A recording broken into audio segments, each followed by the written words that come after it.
Eu quero compartilhar hoje com vocês 8 máximas de liderança. 8 máximas de liderança. O que é uma máxima? Uma máxima é um princípio norteador, é um fundamento, é uma verdade que já foi comprovada pela prática. Então não é apenas uma teoria, mas algo que foi realmente constatado. E essas máximas vão trabalhar na nossa filosofia de liderança. Porque deixa-me lhe dizer uma coisa, talvez você ainda não percebeu isso, mas Jim Rohn, que é considerado o pai do desenvolvimento pessoal, que hoje eles colocaram um nome meio que pejorativo, né? Colocaram um nome de autoajuda. Só que autoajuda é como se você não dependesse nada de Deus nem de ninguém e você fosse se autoajudar e por si mesmo conseguir o sucesso. É isso que é autoajuda. Autoajuda é você e só você e depois de você, você de novo. Mas nós não acreditamos nisso. Então o Jim Rohn, ele foi o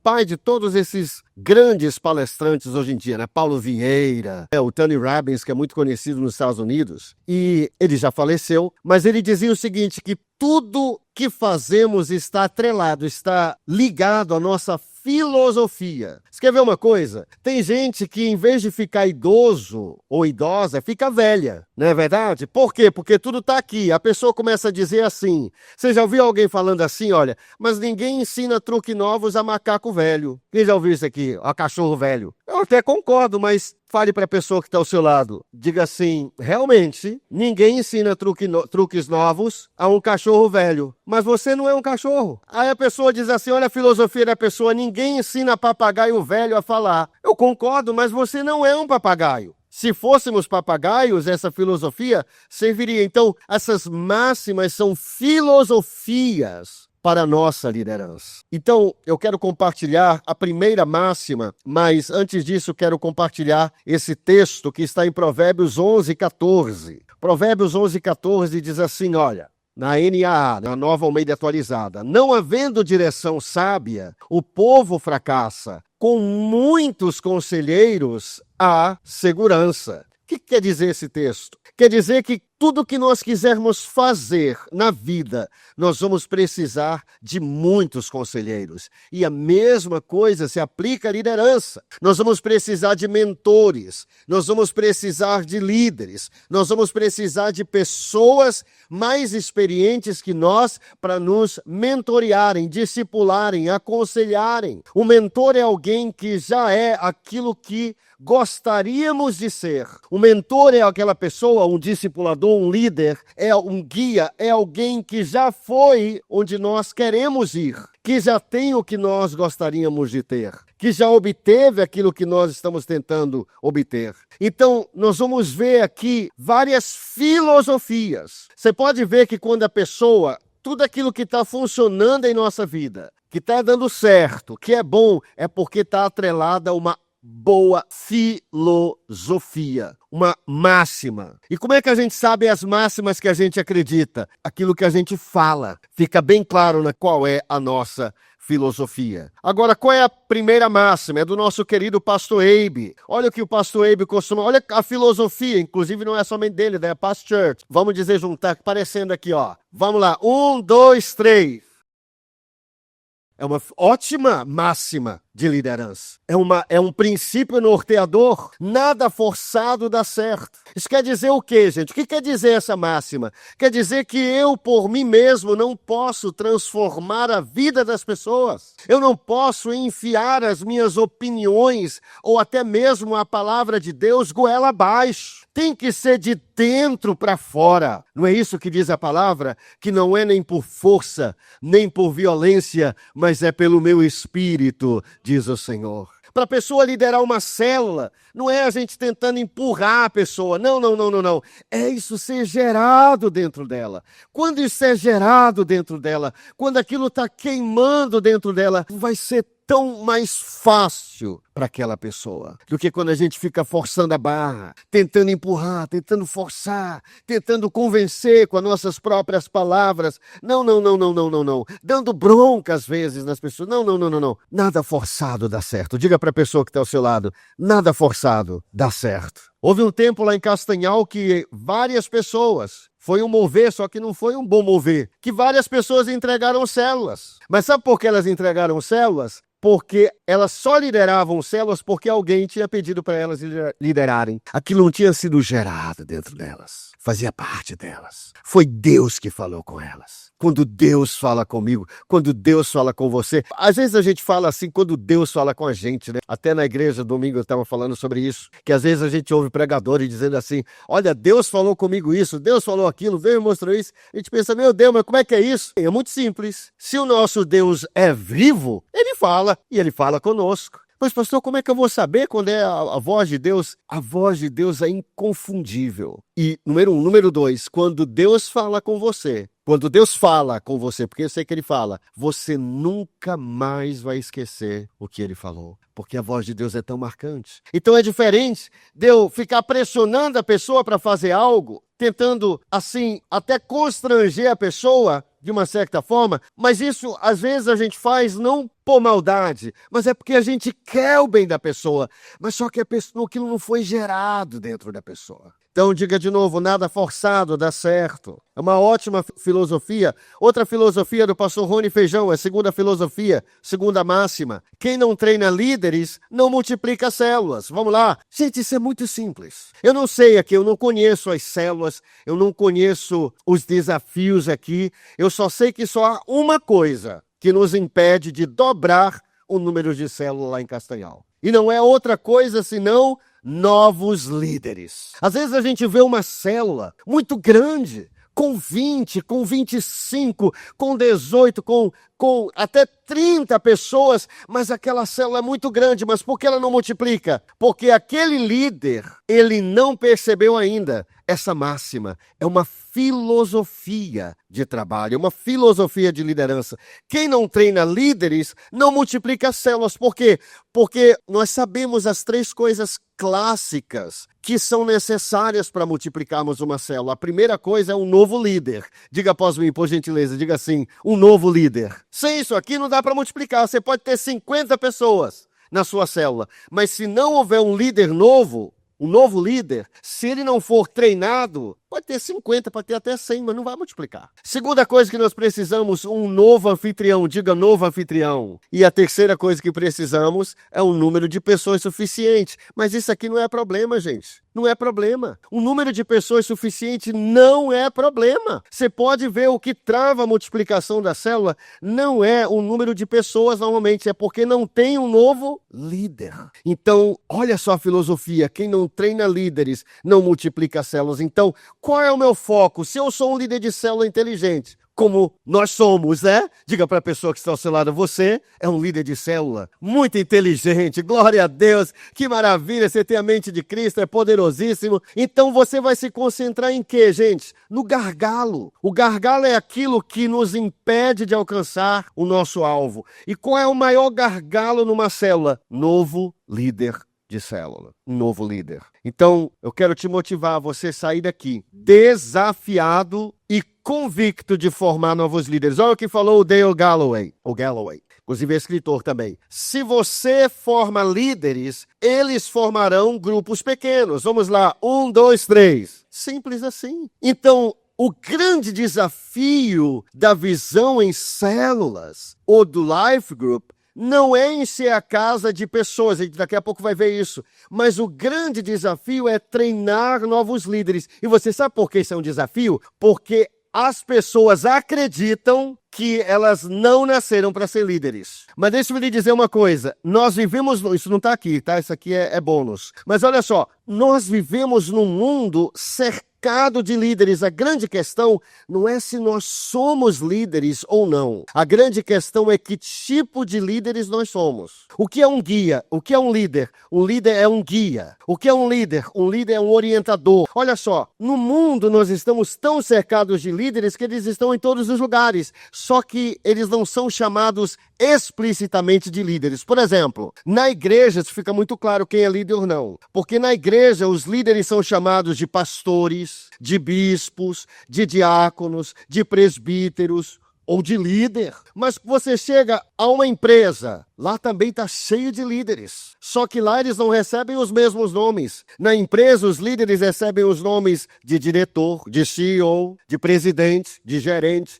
de supervisor. Mas são líderes. Aí você vai à escola. Aí na escola também está repleta de líderes. Só que lá eles recebem outros nomes. Recebem o nome de professor, de diretor. Hoje em dia não existe mais a figura da inspetora, né? Graças a Deus, porque eu tive uma que não era muito boa. Graças a Deus que não tem. Mas talvez na sua época existia a figura da inspetora, né? Meu Deus, que figura emblemática, né?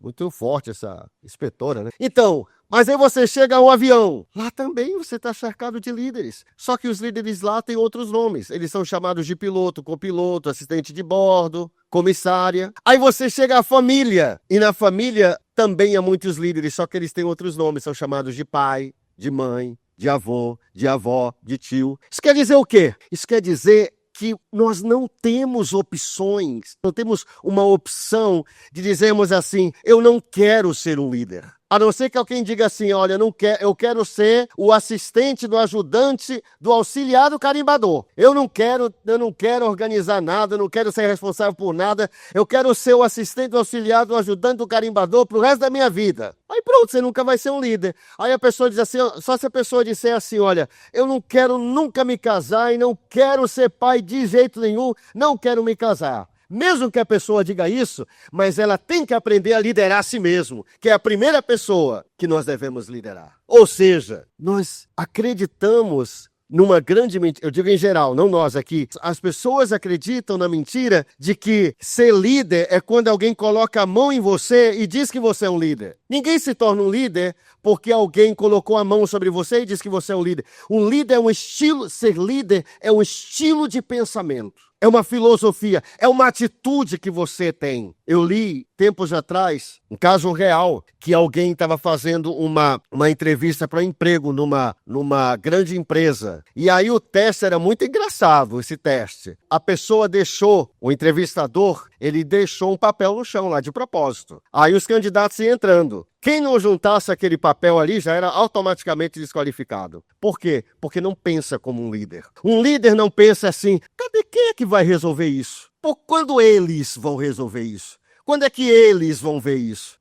Quem são eles? Todos que não são eu, né? Que não sou eu. Então, se não for eu, tá beleza. Um líder, quando ele vê uma coisa que está fora de ordem, ele vai lá e ele tem uma atitude. Então, diga assim, eu já sou um grande líder, em nome de Jesus. Dê um fortíssimo aplauso ao Senhor Jesus. Amém, queridos? Você nasceu para ser líder, meu irmão. Então, se você forma líderes, eles formarão grupos pequenos. O maior desafio, eu não conheço aqui, mas se eu for perguntar, eu tenho certeza que o maior desafio para a sua célula multiplicar não é conseguir mais pessoas. Talvez a sua célula já tenha muitas pessoas, mas o que falta? Um novo líder. E você sabe uma coisa interessante? Que a gente sempre fala, eu tenho certeza que o pastor fala aqui também, o nosso querido pastor, e a gente pensa que não tem nada a ver, mas tem tudo a ver. O desejo vem por ver e por ouvir. Veja só, a pessoa que não vem ao Tadel, ela não ouve uma palavra específica sobre liderança. Portanto, ela não vai desejar ser líder, porque o desejo vem pelo ouvir e pelo ver. Principalmente pelo ouvir. Vou te provar pela Bíblia. Adão e Eva viviam no Jardim do Éden. Lá havia duas árvores. Uma árvore era a árvore da vida, a outra árvore era a árvore do conhecimento do bem e do mal. Agora, Eva estava acostumada com aquela árvore. Ela andava ali sempre, ela sabia que aquela árvore existia e que ela estava ali, mas ela não desejou a árvore até ouvir sobre aquela árvore. Quando a serpente disse, não, essa árvore aqui, ela vai te dar conhecimento, você vai ser igual a Deus. O ouvir sobre aquela árvore gerou um desejo dentro do coração dela. E aí o que a Bíblia diz? Porque ela ouviu aquelas palavras sobre a árvore, a Bíblia diz que ela viu que aquela árvore era agradável. Por que ela não viu antes? Porque ela não viu, não percebeu que aquela árvore era agradável antes. Porque ela não tinha escutado sobre aquela árvore. Entendeu? Então, olha só, um líder inteligente, ele traz muitas pessoas para o Tadel, para quê? Para elas serem expostas a palavras sobre liderança, porque quanto mais se ouve sobre liderança, mais a pessoa vai ou tem a possibilidade de desejar ser um líder. E quanto mais a pessoa desejar ser um líder, melhor para o seu life multiplicar. Amém, queridos? Olha só que coisa maravilhosa. Outra máxima aqui do Joel Comiskey, esse aqui é um grande especialista. Diz assim, olha só, a filosofia, a principal tarefa do líder é treinar o novo líder e não encher a casa com visitantes, até porque nem visitantes a gente usa mais essa palavra. Estou usando aqui porque está na frase do Joel Comiskey, mas Joel Comiskey não é da Past Church. Ele pode usar, mas olha só, você sabe por quê? Porque se você tiver um novo líder, você já tem 80% da multiplicação. Mas se você tiver uma casa cheia de pessoas que não querem ser líderes, como nós temos casos lá em Castanhal também, nós temos casos de células que estão grandes, mas que não tem um novo líder, então não tem como multiplicar, simplesmente não tem como. Por quê? Porque um novo líder é a chave para a multiplicação de uma célula. Então, olha só que filosofia boa, uma máxima poderosa. É eu entender que o meu papel como líder não é encher a casa, ou a célula, ou a reunião de life group com novas pessoas, mas se nenhuma delas quer ser líder, se nenhuma delas vem ao Tadel, se nenhuma delas está sendo treinada, então eu só tenho um aglomerado de pessoas que agora eu vou ter que cuidar de todas elas. Por quê? Porque o meu foco era encher a casa com pessoas. Próxima máxima, igualmente poderosa, depois meu amigo Rosivaldo, você pode colocar nos grupos esse slide aí, né? Até porque essas frases não são minhas, são desses homens poderosos. Rick Warren, ele escreveu o seguinte: nada acontece até que surja um líder. Diga isso para a pessoa que está ao seu lado. Vamos lá. 1, 2, 3. Gente, essa máxima, ela devia estar no topo, porque essa é a maior realidade na Bíblia. Eu posso ir com você, a gente não tem tempo, a gente não vai fazer isso, mas eu poderia ir com você de Gênesis a Apocalipse e te mostrar que tudo que aconteceu na Bíblia, Deus fez, mas antes dele fazer, ele levantou um líder. O primeiro líder que ele levantou foi Adão. Adão falhou. Quando Deus viu que a humanidade estava totalmente pervertida e ele teria que destruir o mundo, acabar, essa é uma longa história. Porque o dilúvio também purificou o mundo. As águas do dilúvio purificaram o mundo. Por um lado foram águas de punição, mas por outro lado foram águas de purificação do mundo. Agora olha só, quando Deus quis fazer isso, ele levantou quem? Ele levantou Noé. Quando Deus quis começar a linhagem do Messias, ele levantou quem? Abraão. Então nada acontece até que surja um líder. Havia ali, Israel estava na guerra contra os filisteus, não contra os filhos teus, mas contra os filisteus. Israel estava na guerra contra os filisteus e o Golias estava insultando o povo de Deus. E ele disse: manda o gigante de vocês. Mas aí nada acontecia, gente. E dia após dia, o exército de Israel ouvindo aquilo, até que surgiu um líder, até que surgiu Davi. E Davi disse: quem é esse incircunciso para insultar o exército de Deus vivos? Rapaz, eu vou resolver essa parada. Nada acontece até que surja um líder. Tudo que Deus vai fazer na Bíblia, tudo que Deus vai fazer na igreja, na família, tudo que Ele faz, tudo que Ele fez, tudo que Ele fará, depende de alguém. Quem aqui hoje à noite quer ser esse alguém que vai dizer: Senhor, eu vou dar o primeiro passo, eu vou dizer: eis-me aqui, Senhor, envia-me a mim. Eu quero ser esse líder para fazer as coisas acontecerem. Deixa-me lhe dizer algo. Deus só precisa de alguém disponível. Catherine Kuhlman, que foi uma grande operadora de milagres no passado. Ela transferiu a unção para o Benny Hinn. Só para você ter uma ideia. Eu ouvi do Benny Hinn, não pessoalmente, obviamente, né? Mas eu ouvi de Benny Hinn o testemunho dele dizendo que Kathryn Kuhlman, no início do ministério dela, antes dela ter esse ministério explosivo, ela disse o seguinte, ela orou assim para Deus. Olha a oração de Kathryn Kuhlman. Ela disse assim, Deus, segundo as palavras de Benny Hinn, eu não sei cantar. Deus, eu não sei pregar. Deus, eu não sei fazer nada. Mas se o Senhor puder usar alguém que não é nada, eu sou a primeira da fila. É só isso que Deus precisa, meu. Só isso que Deus precisa. Alguém que se disponha a ser um líder na casa de Deus. Como você, amém? Como você. Diga para a pessoa que está ao seu lado, tudo que Deus precisa é de alguém como você, que dá um passo de fé e assume a liderança, amém, queridos? Diga, essa pessoa sou eu. Diga, eis-me aqui, Senhor. Não, mas você nem disse isso, cara. Não, diga com fé, diga, eis-me aqui, Senhor, amém? Dê um aplauso bem forte ao Senhor Jesus. Que maravilha. Nada acontece até que surja um líder, porque quando um líder chega, um líder é alguém disse que há no mundo 3 tipos de pessoas. Isso não está aqui não, tá? Isso é um bônus também. 3 tipos de pessoas. E só 3 tipos de pessoas. O primeiro tipo de pessoa é aquela pessoa que faz as coisas acontecerem. Isso é o líder. O líder é aquela pessoa que vai, que visita, que ora, né? Que adora, que quando tem um problema, se vê um papel no chão, ele pega, ele não diz assim, quando é que eles vão resolver? Não, eu vou resolver. Eu vi aqui no chão, eu vou pegar, vou jogar no lixeiro, eu vou resolver a situação. É o primeiro tipo de pessoa, a pessoa que faz as coisas acontecerem. O segundo tipo de pessoa, que não é líder, é seguidor, são as pessoas que esperam as coisas acontecerem. E a pessoa que espera as coisas acontecerem pode ficar esperando o tempo todo. Porque elas esperam assim, quando é que eles vão resolver isso? Sempre a pergunta é eles. Será que eles não estão vendo? Eles quem? Eles, as pessoas que são responsáveis. Mas nós também somos. Um líder, ele assume esse papel. Um líder não é um título que vem antes do nosso nome. Ser líder é uma atitude, um estilo de pensamento. Ter atitude, ser proativo. Então, primeiro tipo de pessoa é a pessoa que faz as coisas acontecerem. O segundo tipo de pessoa é a pessoa que espera as coisas acontecerem.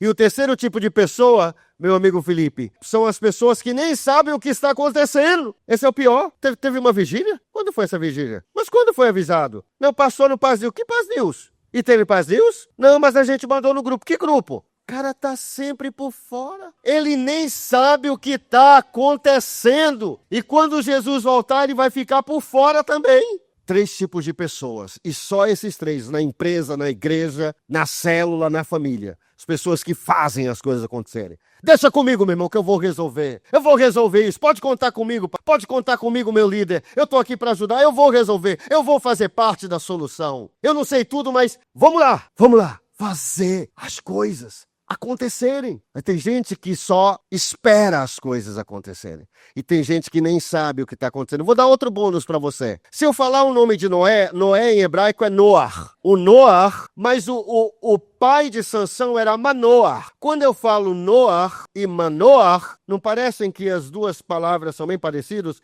Noar, Manoar. Tem a mesma terminação. Pois é, porque tem tudo a ver. Noar quer dizer descanso. Por que Noar recebeu esse nome profético? Porque ele trouxe, de certa forma, um descanso para o coração de Deus.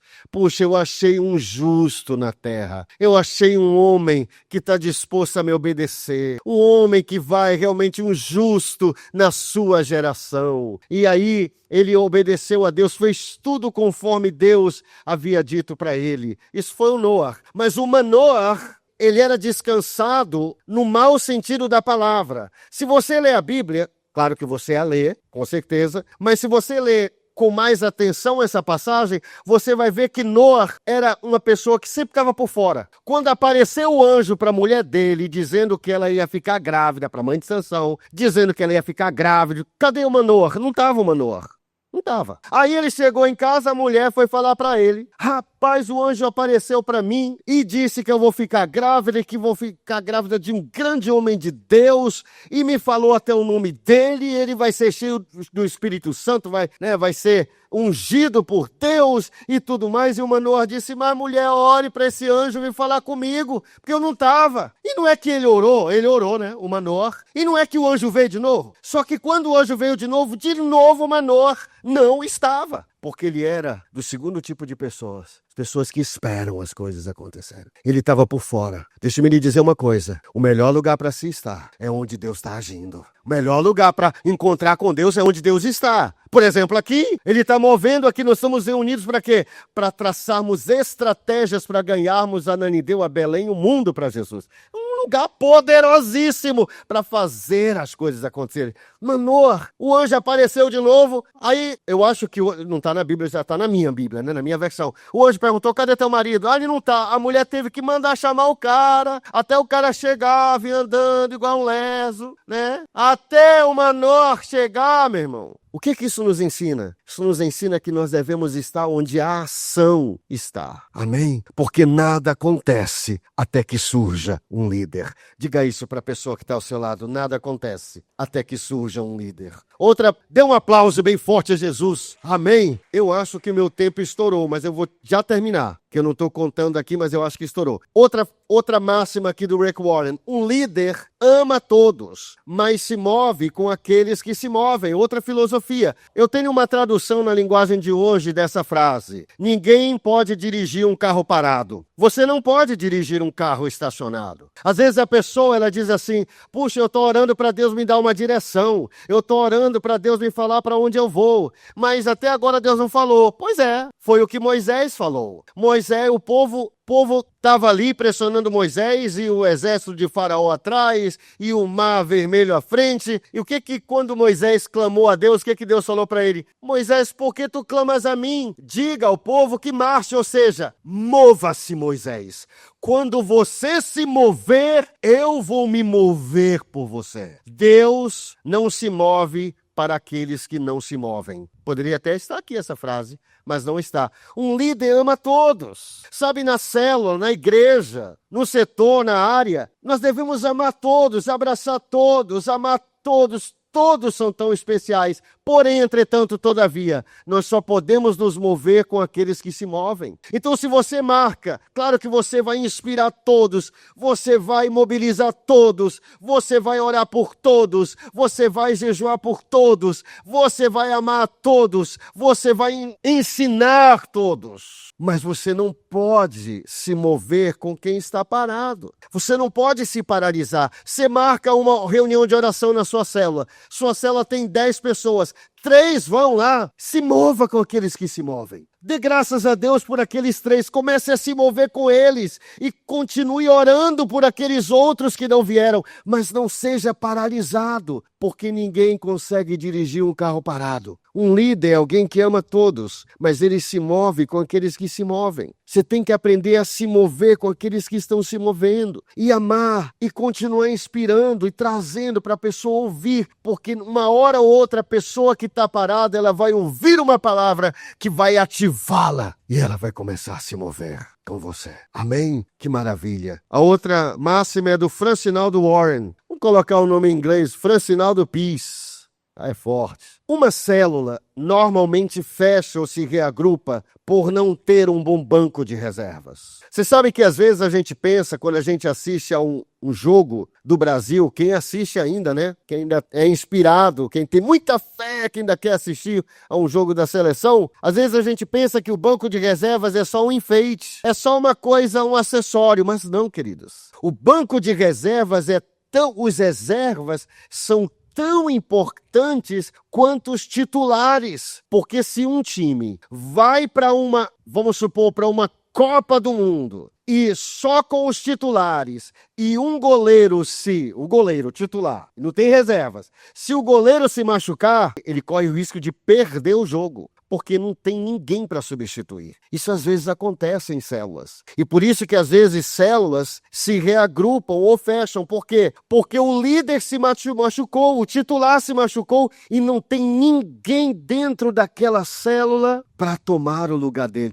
para assumir. Não, fica no banco aí. Você se machucou? Tudo bem, a gente não vai deixar você jogar machucado. Você vai se recuperar, você vai ser acompanhado para você se recuperar, enquanto eu entro como reserva, e aí quando você estiver bem, você volta. Essa é uma forma de nunca precisar reagrupar ou fechar células. É trabalhar num bom banco de reservas. Vire para o líder que está ao seu lado e diga assim: tenha na sua célula um bom banco de reservas. Pastor, como é que eu faço isso? Tem milhares de coisas que você pode fazer, mas a primeira coisa, traga toda a sua célula para o Tadel. Traga toda a sua célula para o Tadel para ouvir. Ouvir sobre liderança. O ouvido é a porta da fé. Como é que a Bíblia diz que a fé vem pelo ouvir? Você sabe que a fé tem um portal? A fé tem um preço. E o preço não é dinheiro. O preço é tempo para ouvir. Este é o órgão por onde a fé entra. Não este. Este é o órgão por onde a fé entra. Porque assim está escrito, a fé vem pelo ouvir. Não está escrito a fé vem pelo ver. Quando a pessoa está no Tadel, ela começa a ouvir sobre liderança. Ela começa a ouvir palavras assim. Toda semana tem palavras assim aqui. Aí palavras sobre liderança, palavras sobre liderança. Rapaz, todo ano assim para ser líder. Olha, nós precisamos de líder. Deus conta com você. Aquilo vai crescendo da pessoa. Rapaz, eu acho que se Kathleen Kuhlman não sabia fazer nada e se ofertou para Deus e Deus transformou numa vivarista, eu também vou me ofertar para Deus. Vocês estão compreendendo? Gera um desejo. E é assim que a gente vai formando um bom banco de reservas, o treinamento prático na célula. Para quê? Para garantir que se alguém se machucar, ninguém vai para uma Copa pensando que alguém vai se machucar. Mas pode acontecer. Pode acontecer. E aí, se acontecer, o que vamos fazer? Nós temos um bom banco de reserva para não parar. Amém? E a última máxima de liderança, também do Francinaldo Warren, ou do Francinaldo Uber. Meu Deus, não é o Francinaldo que é o Uber. Faça uma biópsia para não ter que fazer uma necrópsia. Vou terminar com isso aqui, olha só. Faça uma biópsia para não ter que fazer uma necrópsia. O que quer dizer isso, gente? Existe uma grande diferença entre fazer uma biópsia e uma necrópsia. Eu não sei se tem alguém aqui da saúde. Mas necrópsia se faz apenas em cadáver. Ninguém faz, por isso que se chama necrópsia, né? Que é a análise de alguém que está necros, né? Que está morto. A pessoa morreu, aí quer saber a causa mortis. Aí faz uma necrópsia e descobre. Ele morreu porque não congregava. Mas já está morto, não tem mais o que fazer. A pessoa já morreu, a pessoa desviou, aí morreu. Aí vamos fazer uma necrópsia, vamos fazer uma análise da situação. Por que a pessoa morreu? Ela morreu porque parou de ver a célula. Mas só que agora não adianta mais, que ela morreu. Então necrópsia se faz com um corpo já morto, só para descobrir a causa da morte. Mas praticamente não há mais o que fazer. Biópsia não. Biópsia é a análise, você pega uma parte de um ser vivo, uma parte pequena, eu espero, né? Pequena parte, para fazer uma análise enquanto a pessoa está viva, enquanto ela tem vida, para fazer um tratamento para resolver aquele problema. Às vezes a gente só faz necrópsia. A gente só vai resolver as coisas quando o cara já morreu. A célula fechou. Às vezes chega para nós, às vezes eu como líder, graças a Deus, isso não chega mais tanto como chegava antigamente. Mas às vezes chegava, pastor, a célula fechou. Meu Deus, morreu. Aí não tem mais o que fazer, morreu. Morreu, Heraldo. O que eu vou fazer? Já falaram que a célula morreu? Aí eu vou fazer uma necrópsia. Vamos lá. Vamos fazer o que aconteceu? Morreu por causa disso, daquilo, mas aí não tem mais jeito. Então vamos fazer biópsias, vamos analisar a situação antes que morra a célula, antes que morra o discípulo, antes que a pessoa saia da igreja. Amém, queridos? Querido Pai, muito obrigado por esse tempo tão precioso aqui na Paz Ananindeua, Paz Belém. Que o Senhor coloque em nossos corações esse grande desafio de liderança, de liderar. E nós declaramos que nós somos daqueles que fazem as coisas acontecerem. Amém? Dê um fortíssimo aplauso a Jesus.